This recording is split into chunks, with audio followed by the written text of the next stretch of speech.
langu linawaka. Wimbo wangu kufikie. Chanzo cha uzima usio na mwisho. Kwenye safari ya maisha na kutumaini na kutumainia. Chanzo cha uzima usio na mwisho. Kwenye safari ya maisha na kutumaini na kutumainia.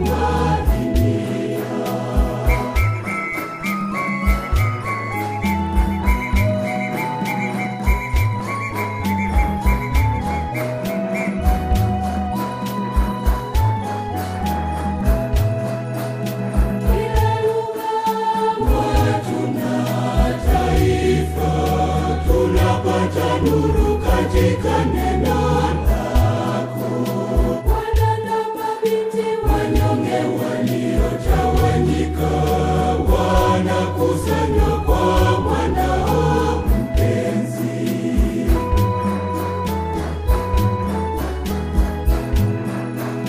Kama mwali wa moto.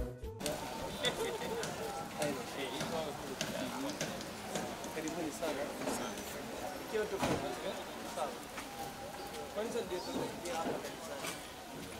Sasa wote nyinyi mnaonisikiliza ndio nyinyi mko katika mahali pa hija, mahali ya hija au kanisa la hija la Jimbo Kuu la Dodoma, Dekania Paulo Msalaba, ambako Baba Askofu alitangaza kwamba kanisa hili ni la hija na litaendelea kuwa hija, si kwa mwaka huu tu wa jubilee, lakini miaka yote inapoendelea. Na sisi tunaposali misa hapa tujue kwamba hiyo ni misa yenyewe ni ya jubilee na tena ya hija. Kwa hiyo mkisali mnapata rehema kamili mnaposali katika kanisa hili. Na baada yake ndio nitaeleza tukifika katika site yenyewe ya kanisa kuhusu kanisa la Kibasilika ambalo sisi tunalolijenga hapa, la kwanza ya Tanzania. Kwa hiyo itakuwa pia ni jambo njema ya kutambua kanisa lina uzuri gani na umuhimu wa gani hapa Tanzania yenyewe. Na baada yake ndio sisi mtaenda huko katika sehemu sisi tulikohifadhi masalia watakatifu, ambako nyinyi hamna ruhusa ya kuongea, na nyote mtakapoingia katika nyumba ndio mtaacha viatu vyenu nje, kwa sababu ni kanisa la private sasa hivi, au tuseme chapel ya mapadri tu. Sisi tumehifadhi mpaka tufikishe muda wake wa kuhamisha katika maeneo yake sisi tunayotayarisha. Na vile vile kanisa lina sehemu ya hija, ule mlima mnaoona kule ndio sisi tumepewa na serikali katika wiki kuu wa mwaka huu kwa ajili ya mambo ya kuhiji. Ni mara ya kwanza serikali linatoa kwa Jimbo Kuu la Dodoma, haswa kwa parokia hii au tuseme kanisa la Kibasilika. Kwa hiyo tumeshaweka sehemu ya kuhiji kama ya njia msalaba. Kila mwezi sisi tunatembelea au sisi tunafanya ibada kule, na Baba Askofu alisema kwamba ataadhimisha misa rasmi kwa ajili ya kuzindua kama mlima wa hija mwezi huu au mwezi unaofuata. Kwa utangulizi huo sisi tuende huko katika kanisa la Basilika ili niweze kuwaeleza maana yake na namna yake, jinsi sisi tunavyoendelea kujenga, na mara baada yake mtaingia katika sehemu ambako sisi tulikoweka masalia ya watakatifu. Na tukimaliza kuwatembelea wale watakatifu, mara moja tunaweza kuingia hapa kanisani kwa ajili ya misa takatifu. Asanteni, karibuni sana.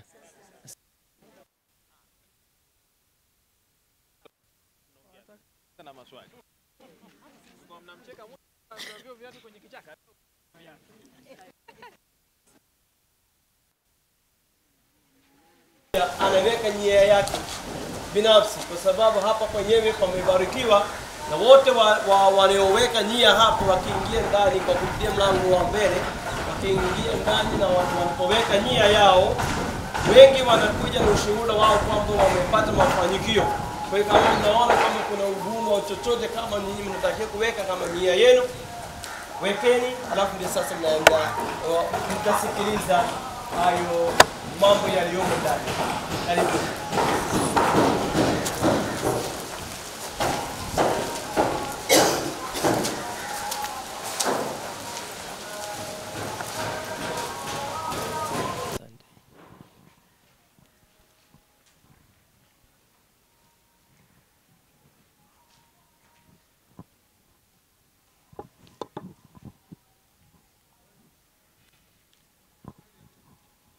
Sasa mkiingia mara moja, mnaweza kuwapatia na wengine pia nafasi waingie hapa, halafu wanaweza kuweka nia yao binafsi.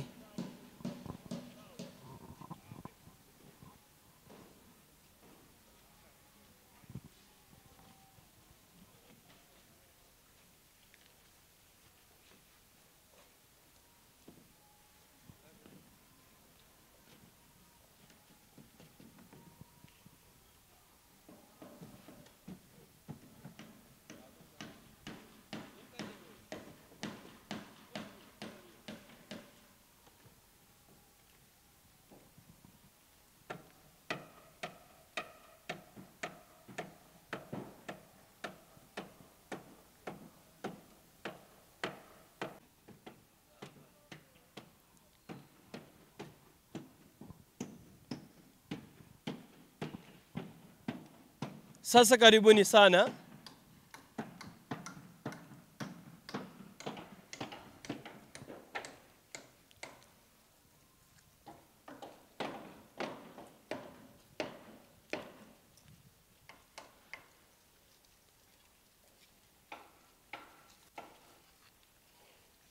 Karibuni hapa katika kanisa la Kibasilika ambalo jenga hapa katika jimbo Dodoma kwa ajili ya wote wa Tanzania nzima. Kwa hiyo hilo ni kanisa, nadhani nyinyi mnajua maana ya basilika. Ni kanisa nani? Kanisa la Papa. Kanisa la Baba Mtakatifu. Kwa hiyo Baba Mtakatifu akishuka hapa nchini, kanisa lake ndio hilo.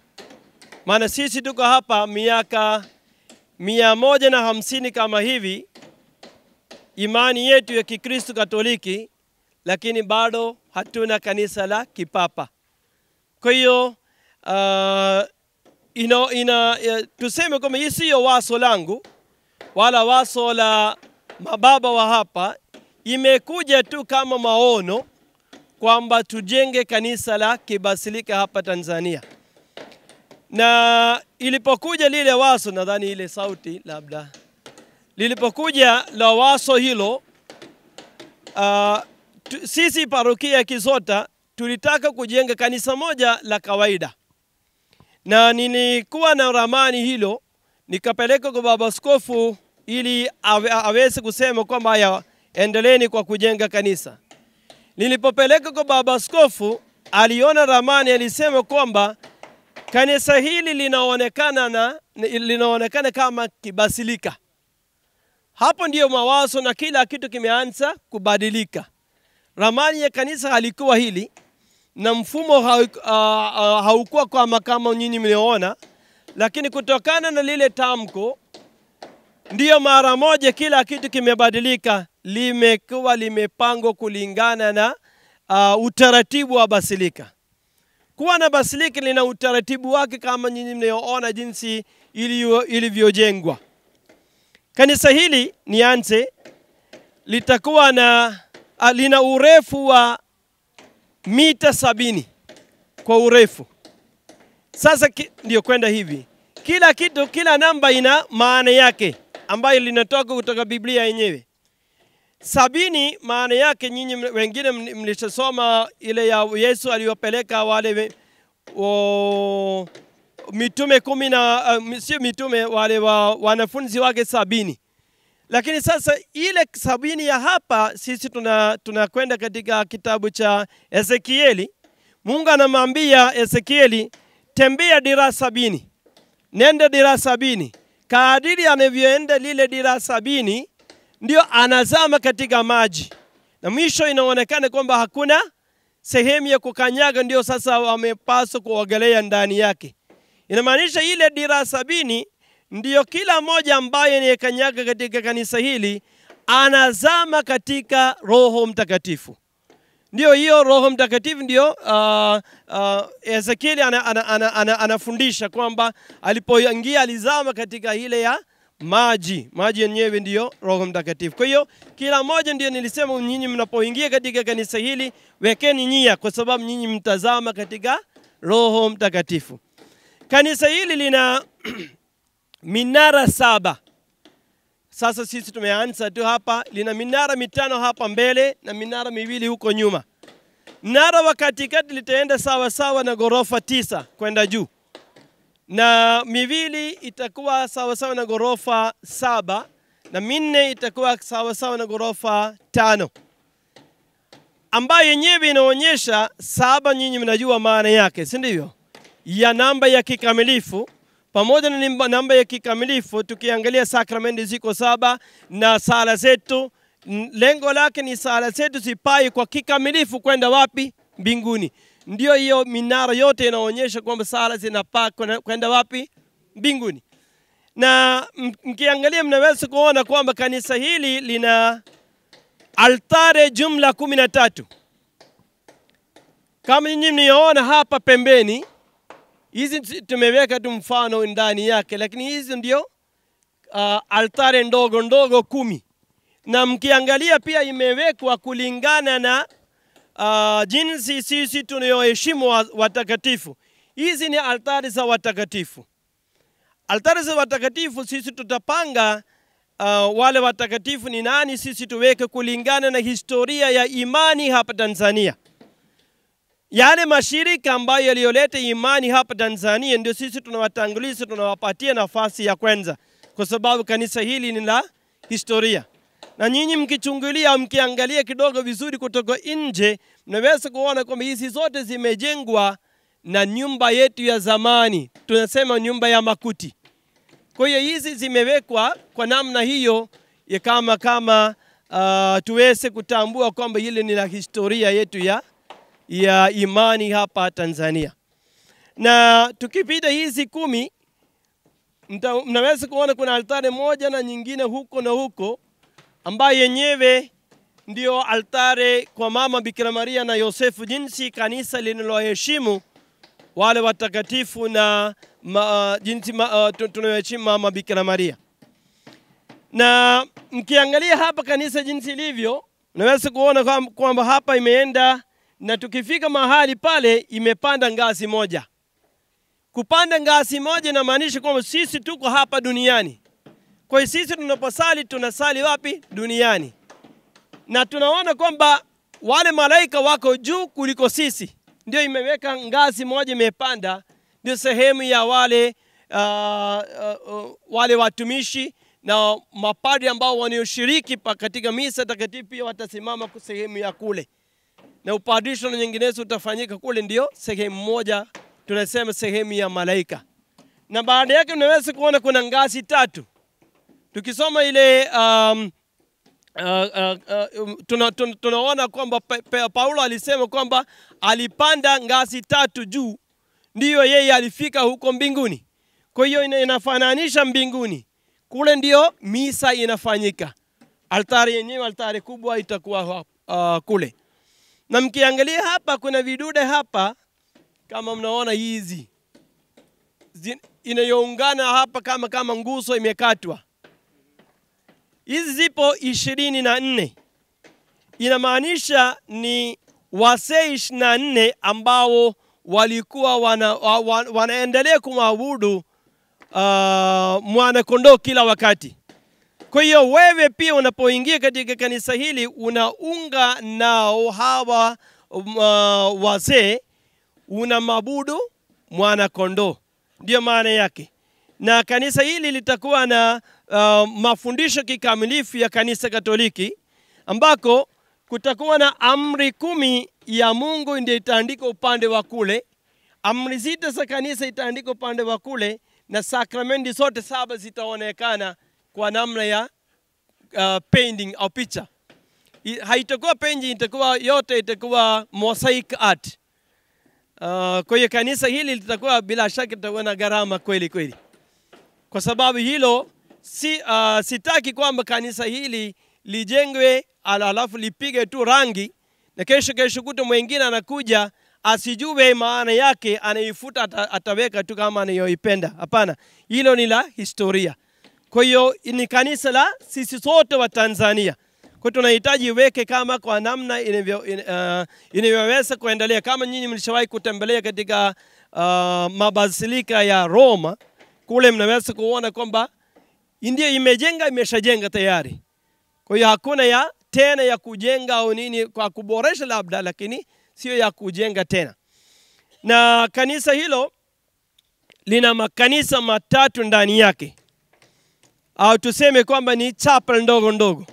Kwa hiyo wahujaji watakapokuja lazima wapate kama kundi ndogo. Kama nyinyi ni kidogo kundi kubwa, lakini inawezekana wengine kundi ndogo ndogo watakuja na mapadri wao. Kwa hiyo watapata nafasi ya kusali misa kule. Huko kuna sehemu na huko pia kuna kanisa moja. Kwa hiyo kuna makanisa mawili, wakati kama misa inaendelea hapa bila kupoteza muda wao pia wanaweza kusali kule misa, ili wote wanaweza kutembea na wanaweza kupata baraka yake.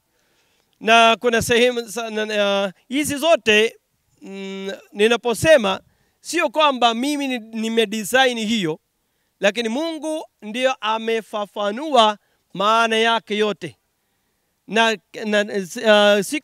hadi siku zinapoenda inaendelea kubadilika au inaendelea kupata maana. Kwa hiyo kuna wengine wanakuja wanasema kwamba baba inaonekana hivi, ndio kutokana na hiyo ndio sasa inapata maana yake. Kuna wengine wanakuja kama manabii, wanakuja wanatamka tu. Na baba askofu mwenyewe ndio sasa alisema ndio kanisa la basilika. Na sisi tunaweza kwenda sehemu ya underground ambako tutamwabudu Yesu ya Kristo masaa 24. Kwa hiyo tunaweza ndio kanisa la 3 tuseme. Huko ndio sisi tutaweka masalia ya watakatifu 30. Na mnapoona kwamba tusogee kidogo huko mbele.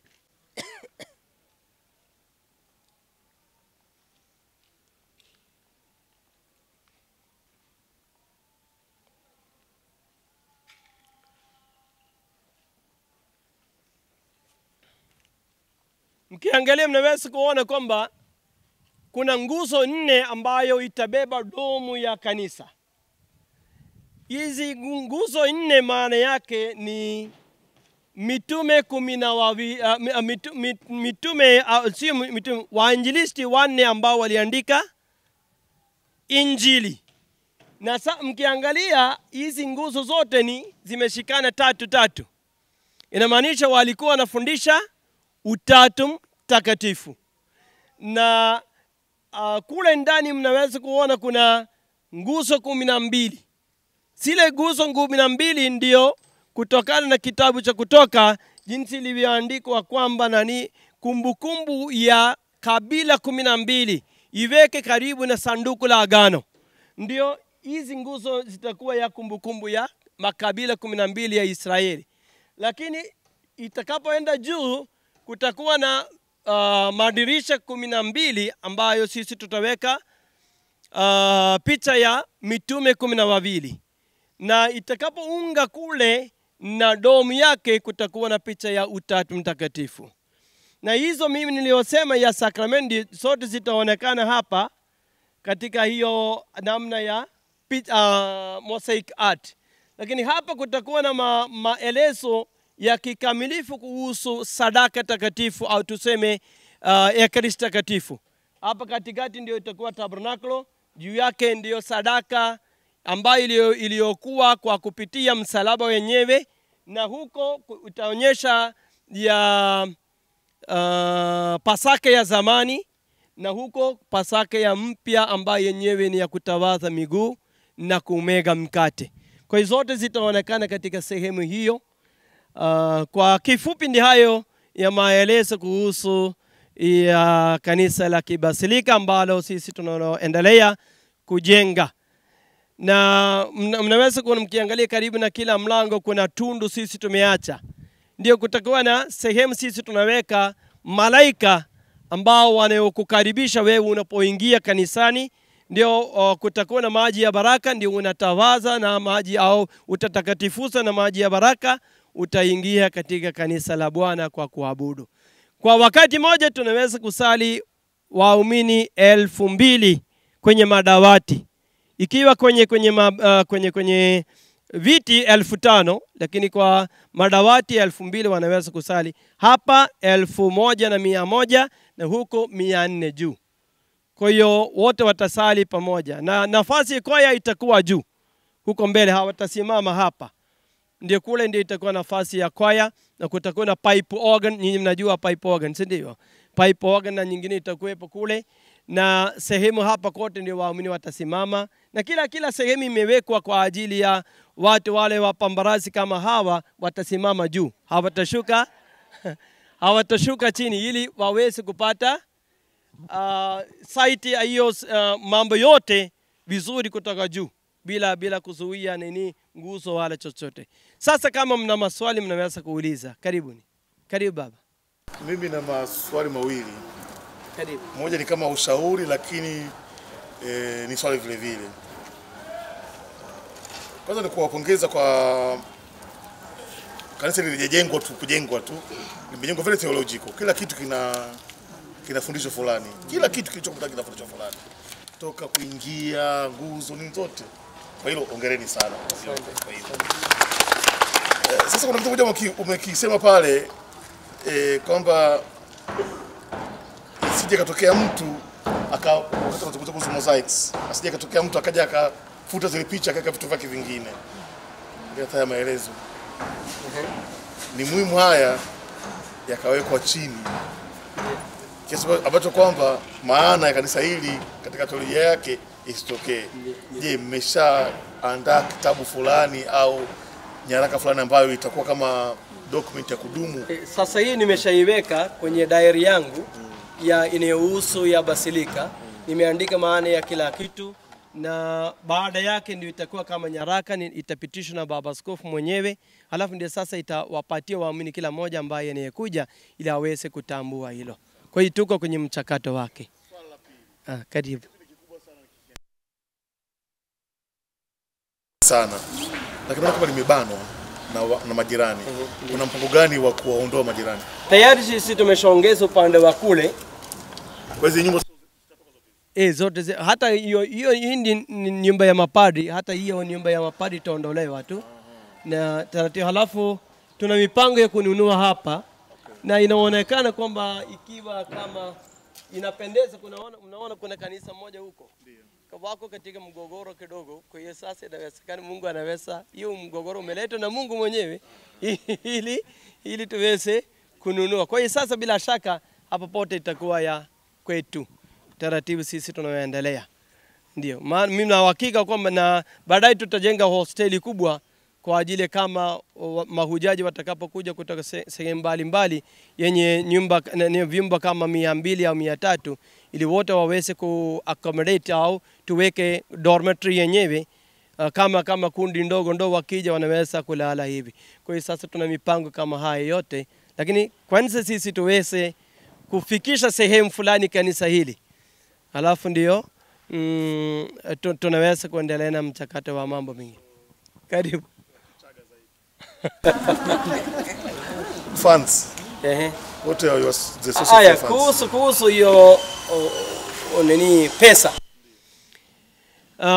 Wengi walinishauri niandike project mbalimbali kutoka kwa nchi mbalimbali ya nje. Nyinyi wa Tanzania mnasemaje? Tuandike?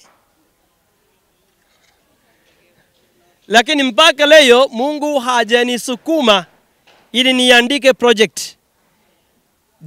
Daima kuanzia mwanzo, kuanzia kuweka jiwe la msingi, Mungu anayosema ni hii kwamba hilo ni kanisa la Watanzania. Lijengwe na Watanzania na sisi sote tuna uwezo wa kujenga. Tukiangalia tusiseme kwamba Mnaweza kuona kanisa limejengwa vizuri, makanisa yapo mengi, lakini sisi tukiangalia ya uwezo wetu wenyewe sisi tuweke kanisa ambalo linalopendeza, maana Mungu ndiye mkubwa. Nyumba yako inawezekana inang'aa kuliko ya kanisa lako, lakini lisiwe hivyo. Nyumba ya Mungu ndio sasa ipendeze, ling'ae kwa uwezo wako.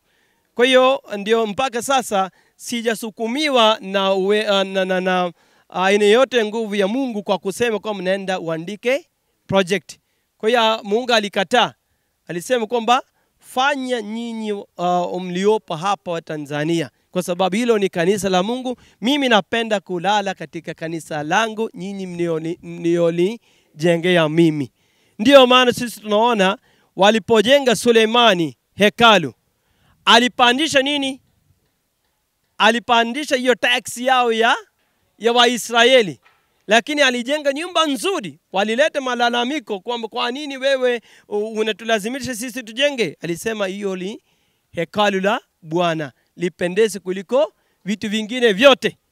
Kwa hiyo ombi langu pia ni hilo, kwamba tutambue kwamba hilo ni kanisa la nani? Kanisa la sisi sote.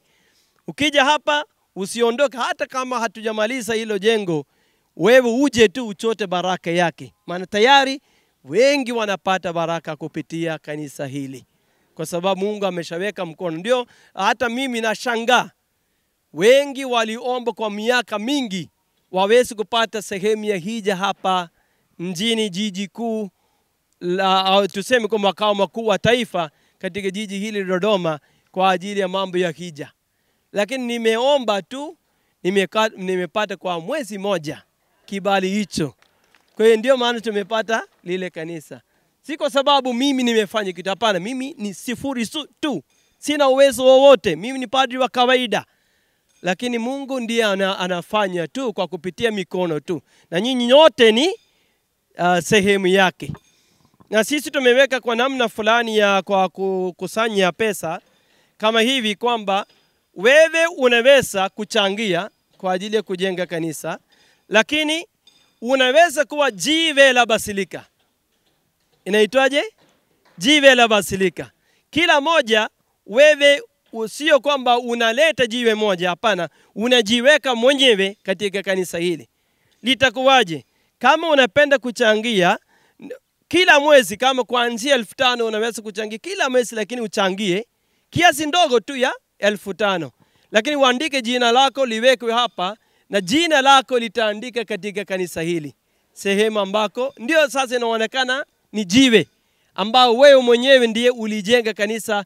Ni jiwe moja ndio wewe, sio kwamba tunaweka tu matofali moja kwa ajili yako, hapana. Wewe umekuwa hapa na jina lako linaonekana hapa, na endapo mbele miaka na miaka, kizazi watakapokuja, watalikuta jina lako kwamba wewe ulijenga kanisa hili. Kwa hiyo kama nyinyi mnaona kwamba mnataka kujenga, kuchangia tu hicho kidogo tu, labda soda 2-3 tu, ndio hiyo 5,000 kwa mwezi, kwa kadiri uwezo wako unaweza kuchangia, ili mnajua kwamba ile ndogo ndio inajaza. Kwa hiyo sasa tunaweza kujenga kanisa hili kama hiyo. Mimi sina hofu. Wengi wanauliza kwamba baba, huna hofu, unajenga kanisa kubwa kama hili? Ninasema si mimi anayejenga, ni Mungu. Kwa hiyo mimi niwe na hofu gani? Kama si mimi, mwingine atajenga tu. Sio lazima mimi niwepo, lakini kanisa lijengwe na Mungu na kwa kupitia mikono yenu yote. Asanteni, karibuni sana. Asante. Ndio. Karibu. Nianze na mama. Asante, tumsifu Yesu Kristo. Samahani, ukisema 5,000 kwa kila mwezi mpaka lini? Ama mpaka tumalize ujenzi? Mpaka tumalize. Kila mwezi unaweka? Kila mwezi. Lakini swali lingine, kwa ujenzi wa basilika kuna utaratibu kwamba basilika lazima iwe na masalia watakatifu kadhaa, ama ni uamuzi tu unapitishwa? Kwanza tutambue kwamba kujenga kanisa la kibasilika yenyewe tunahitaji kibali kutoka Baba Mtakatifu. Kwa hiyo hatuwezi mimi nikiamua kwamba nijenge basilika, siwezi. Kwa hiyo limepaswa kupitishwa na mababa mababa wote wa Tanzania liende wapi? Huko Vatikani, Roma, waweze kuweka saini na kutoa kibali. Lakini lile kibali haliwezi kutoka kabla tumalize kujenga nini? Kanisa. Kwa hiyo lakini sisi tunajenga kwa lengo hilo la kuwa basilika, na baba askofu alisema kwamba bila shaka atapeleka ombi kwa Baba Mtakatifu, atakubali. Masalia hakuna idadi ya maalumu. Ndio, lakini sasa ndio nimesukumiwa ya kuweka kama masalia ya watakatifu 30 hapa. Ndio, lakini kadiri inayopatikana kama nyingi zaidi tutaitafuta mahali pake ya kuweka. Ndio. Na masalia yamekuja kulingana na mahitaji ya hapa sisi wenyewe waamini. Kwamba wengi wanakuja hapa, kuna masalia yanahusu mambo ya ushirikina. Kama unaona unasumbuliwa na shida hiyo, kuna mtakatifu yupo kwa ajili ya hiyo. Kuna wengine siku hizi unaona kwamba si ugonjwa wa kansa. Kuna wengine wanataka kuwa mapadri. Kuna wengine wanataka kuwa masista. Kuna wengine wanataka katika shida zao ambazo ni za familia. Kwa hiyo kulingana na hayo ndio sisi tumepata masalia kutoka pembe zote za dunia, sio kutoka sehemu moja. Ninapoandika ndio naona kwamba ni ajabu. Kawaida kwa kanisa moja masalia moja, lakini sasa hilo ni ajabu kwa kupata pamoja na cheti chake. Sio kwa masalia tunaweza kupata mengi ya kutosha. Tukienda huko Vatikani au tukienda Roma, sisi tunaweza kupata masalia, lakini masalia yenye cheti, maana kudhibitisho wa baba askofu ambaye anayesimamia katika kituo hichi, kupata ni kwa kanisa moja, ni kawaida moja. Lakini ya ajabu sisi tumepata sasa hivi 25, bado wengine wako njiani. Kwa hiyo tumshukuru Mungu. Swali lako mama? Ya watakatifu 30. Na sisi tukija hapa kwenye vichwa vyetu tulikuwa tunajua kuna masalia 14. Nikawa nataka huo ufafanuzi, lakini naona kwa kupitia swali la mwenzangu kama umemaliza hiyo shida. Ndio. Kwa hiyo naona kama nimeelewa, sijui mwenzangu. Asante. Karibu mama. Asante. Mimi swali langu pia nimeshajibiwa kwa sababu nasema kuchangia hiyo shilingi 5,000 mpaka lini, lakini nimeshajibu kwamba mpaka ujenzi ukamilike. Kwa hiyo ndio maana jiwe haliondolewi, si ndivyo? Pamoja na hiyo unabaki tu hapo. Ndio maana yake. Ukianza ndio umeshaanza. Ndio maana hatusemi kwamba uweka nini kama 100,000, hapana. 5,000 ni chini ya uwezo wako. Hata ikienda ujenzi hatuwezi kutabiri kwamba unaweza kukamilika katika miaka 2. Kama niliyosema hapo pote hatutakuwa na rangi kama rangi sisi tunapiga ukutani. Hizi zote zitakuwa ya mosaic art. Kwa hiyo itakuwa kidogo gharama. Sio kidogo, itakuwa gharama bila shaka. Nafikiria kwamba kuanzia bilioni 7 kwenda juu kidogo. Sasa hivi tumeshatumia bilioni 2. Sisi tunakosimama hapa, bilioni 2 tu sisi tumetumia. Na labda kukamilisha structure yake peke yake tutatumia bilioni 3 na kidogo. Lakini ile ya decoration yake itachukua muda, maana hata kama sisi tuna bilioni 10 hapa, hatuwezi kumaliza mwaka ujao. Maana kila sehemu inahitajika kwa uzuri wake na artist yake aje akae hapa kama mwaka moja au miaka 2. Kama nyinyi mnaona hiyo kanisa la Basilika lililojenga huko Roma. Kwa hiyo watakaa hapa, watatulia, alafu ndio sasa watatengenezwa wenyewe. namna ya kutoa shilingi 5,000 kwa mtaelekeza. Ndio mtapata maelezo kule kanisani. Naona kwamba maswali. Karibu mama.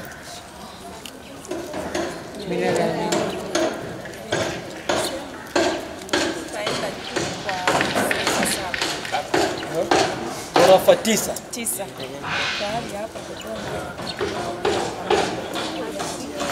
Tumeangalia sasa siku hizi tunajenga maghorofa ya 11, 15 kwenda juu. Kwa hiyo msingi tumeshaweka. Kama nyinyi mnaangalia, hizi ni chuma zinazosimama kule, ndio chuma kubwa ni ya milimita 25 ambayo ndio sasa ina uwezo wa kutosha, maana chini imeenda kama mita 1 basement peke yake ya kubeba kiti chake. Kwa hiyo wamethibitisha kwamba hiyo ya mtetemeko wa ardhi ndogo ndogo ambazo zinazotokea hapa Dodoma haiwezi kuleta shida yoyote katika jengo hilo. Ndio sisi tunatarajia ibaki kisasi kwa kisasi hapa, ikienda hata miaka 1000 ibaki kama ilivyo. Sifa Kristo. Amen.